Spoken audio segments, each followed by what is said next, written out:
when we met, I was thinking about starting a business, but I hadn't yet. And I was in a job that I knew I needed to get out of, but didn't really know when that was going to happen. I knew it was going to be soon, but wasn't sure exactly when that was going to be. And I was on the verge of divorce from my spouse because shit was hitting the fan and nothing was working. If we did not work together, where do you think you would be right now? Probably divorced in the same job. Yeah. And yeah, I don't think I would have had the knowing to go out and take a leap. So since we did work together, where are you now?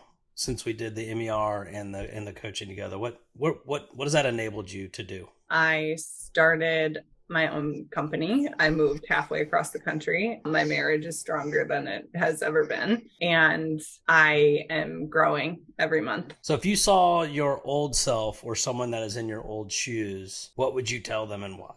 That you need to do this work. The only way to get past the blocks that we all subconsciously have in our minds is to do the deep work and to get clear on what's happening and where those sabotaging thoughts are coming from so that you can reprogram them to be more effective and successful for you.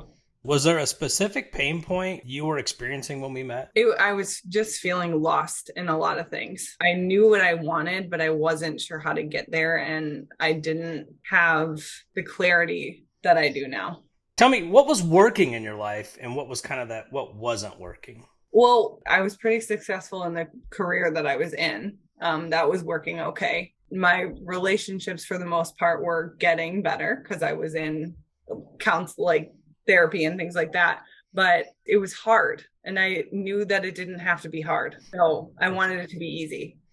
What was like kind of like the aha moment? What was that transition for you? It was identifying my core values and then communicating those to the people around me and saying no to all the things that violated those values. Cool. And then today you're running your own business. The marriage is good. You moved from, where did you move from? From Wisconsin to Seattle. And I'm probably the healthiest I've ever been. Like overall, I just feel like mentally better, physically better. And I can see what steps I need to take and the building blocks to get there. And I Perfect. stopped drinking for the most part. Like I don't drink hardly at all anymore.